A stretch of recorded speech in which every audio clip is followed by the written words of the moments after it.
Kia ora koutou. My name is Lila Harray and I lead the People and Workforce Workstream of the Three Waters National Transition Unit. In this presentation, I'm going to tell you a little bit about the Transition Unit's role. Mostly though, I'll be explaining an important document that we have prepared and that we are asking for your feedback on, the proposed Staff Transition Guidelines. You can get a copy of these guidelines and more information about them from your employer, your union, or visiting the Te Rāpunga website. You'll become more familiar with Te Rāpunga over the next few months. That's where we will be sharing a lot of information to help you navigate the Three Waters transition. It's also where you'll soon be able to get access to the staff room. If you haven't already heard about the staff room, you can find out more information about it on Te Rāpunga. So today's topic is the proposed staff transition guidelines. As you watch this presentation, you can pause it at any time to read the slide. The guidelines set out pathways for Three Waters staff to join your new water services entities.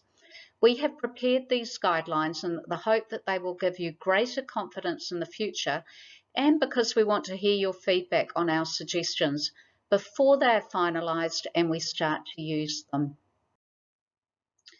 You will know that over the next 2 years, we are all preparing for a major change to how Three Waters services are delivered. The responsibility for these services will move from individual councils to 4 regional, council-owned water services entities. That means change for the staff who work for councils on Three Water functions now. One of the reasons for making this change is the need to increase and strengthen the water workforce to achieve better health, environmental and community outcomes. You will be aware that there are many challenges to attracting, training, keeping and developing people in our water services. With the demand to upgrade and expand our water infrastructure, which is another key driver of the reform, giving water workers and professionals the tools, training and career opportunities you need is even more urgent. There will be a need to bring a lot more people into the sector in coming years, but right now our biggest challenge is to retain and support you and to give you, the people who do this work now, more opportunities. You are the people who will lay the foundations of the new system. The proposed staff transition guidelines have been designed with this in mind. They aim to offer secure work in the new system to today's local government Three Waters workforce. Before I get into some of the detail, I want to quickly explain the role of the National Transition Unit, which has been established to manage the transfer of Three Waters functions from local government to the water service entities. We are guided by government principles that put workers' well-being, manaakitanga, front and centre of this change. Our commitment is to work with you, your current employers and your unions and other representatives openly and in good faith. That's why we really want to hear your feedback on these proposed transition guidelines. The proposed staff transition guidelines have one major goal: to retain staff through the transition, to minimise redundancies or other disruption to people and communities, including changes to work locality. You have probably heard about the job guarantee that will apply to a large proportion of water staff.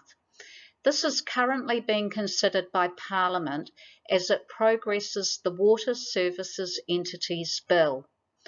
The job guarantee doesn't apply to everyone, so in these proposed guidelines, there are also pathways to secure jobs in the local water services entities for other Three Waters workers.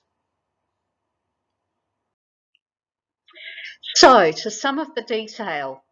You'll see in the guidelines that we are proposing 3 main pathways for local government Three Waters staff to roles in the new water services entities.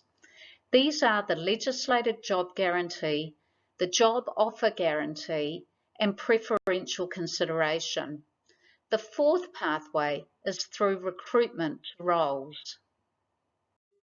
This slide summarises the main pathways for Three Waters staff. First up is the legislated job guarantee. This applies to staff who primarily work in a function that will transfer to the entity and are not senior managers. From the data we have, it looks likely that across the 4 entity areas, more than 2/3 of the people who do some Three Waters work will be covered by this guarantee. This means your job will not change substantially and your core terms of employment will be the same or better than they are now. You also won't be eligible for redundancy compensation if you turn down an offer under the legislated job guarantee. Second is the offer guarantee. This is not in the legislation. It has been designed to give greater protection to senior staff and will apply to senior managers who lead functions that will transfer to the entities.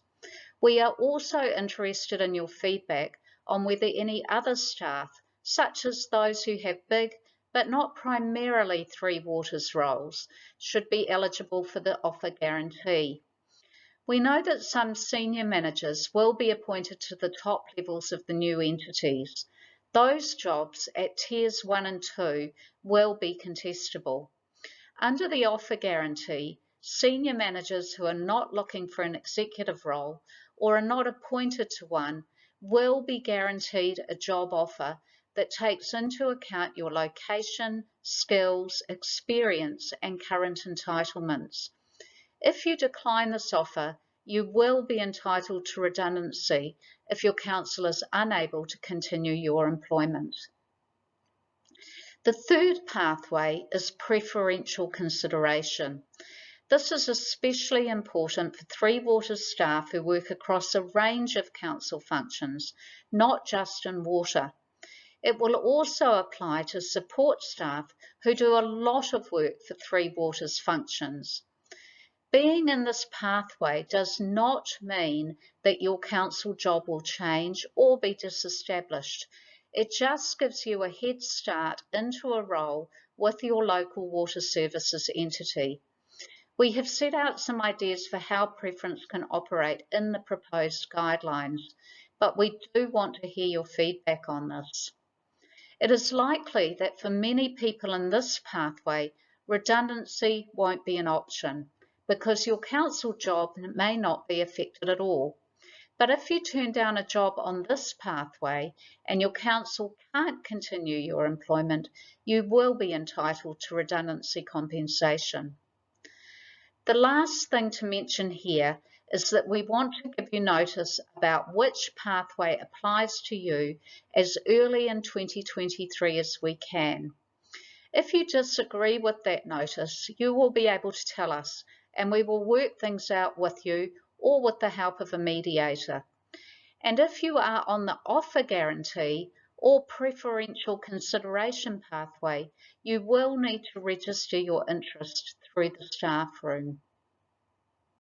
A lot of questions come up from these pathways that everyone wants answers to, and these answers are given in detail in the proposed guidelines. What is a function that transfers to the entity? What does it mean to primarily undertake such a function? Who is a senior manager? As with everything in these proposed guidelines, we are keen to hear your feedback.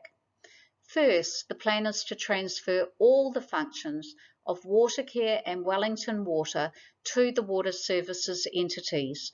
So all staff of those organisations are primarily undertaking functions that transfer. You will either be covered by the legislated job guarantee or the offer guarantee if you are a senior manager. For councils, all functions or sub-functions that are dedicated to the delivery of Three Waters services will transfer. Where there are council functions or sub-functions that are partly involved in water services, they will be transferred on a case-by-case basis following consultation with each council. In general, council support functions will not transfer. If part, but not all of your job is undertaking a function that transfers, you will either be eligible for the legislated job guarantee if you meet the definition of primarily undertaking that function, or preferential consideration. To be considered to primarily undertake a transferring function, you will need to spend more than 50% of your time on water work, and we will need to confirm that your general duties and responsibilities will not change substantially if your non-water work is removed from your job. You will have a say on this if it's not clear, and as with anything under the proposed guidelines, you will be able to get advice from your union or professional organisation or another support person, and there will be a simple process for resolving disagreements. Identifying who is primarily undertaking functions that transfer and is a senior manager involves consideration of a range of factors. The reason senior managers are excluded from the legislated job guarantee is to ensure that the way functions are organised and managed in the water services entities is fit for purpose. This means that those in the new management roles will have job security and not face more change on day two. It's also important to have equitable access to the new senior management roles. There are some criteria set out in the proposed guidelines for making this determination, and many examples given. Again, your feedback on this section will be greatly appreciated and carefully considered. Location, location, location. We are aware that the possibility of having to travel further or longer to work is a big concern for many staff. So first up, the organisational design process will be aiming to keep everyone working in their same locality and enable remote work and distributed teams. The legislation does provide that staff who are eligible for the legislated job guarantee may be offered a position in their current location or in a location within a reasonable commuting distance. So the proposed guidelines do set out how a reasonable commuting distance might be determined. Even though every effort will be made not to require a change in locality, it is important that you consider the suggested criteria in your feedback if this issue is important to you. In the feedback form, we have asked some extra questions about location. There is a lot more detail in the proposed guidelines. I want to make sure I don't talk too long now. We explain how, based on the legislation, terms and conditions of employment will be decided. We are already talking to unions about collective bargaining. So if you are a union member or considering union membership, you should be able to get more information from your union. There will be contact information for all the unions on Te Rāpunga. Individual employment agreements will be developed based on the protections in the legislated job guarantee, and all agreements, collective and individual, will include terms and conditions that support the retention and development of a skilled workforce in our water sector. Before I close, I do want to mention the important work that is also done and will need to continue to support Three Waters service delivery by the staff of contracted service companies. This includes the staff of national contracting firms, along with smaller local firms. Often you are working shoulder to shoulder with council staff. While you are not covered by these proposed guidelines, which only apply to local government employees, you are seen, and the Transition Unit's legal and commercial work stream is focusing on the transfer of contract arrangements with these providers. The transfer of these contracting arrangements will be dealt with in the next legislation, which is expected to be introduced by October 2022. The proposed guidelines also provide some guidance for independent contractors who work in council teams.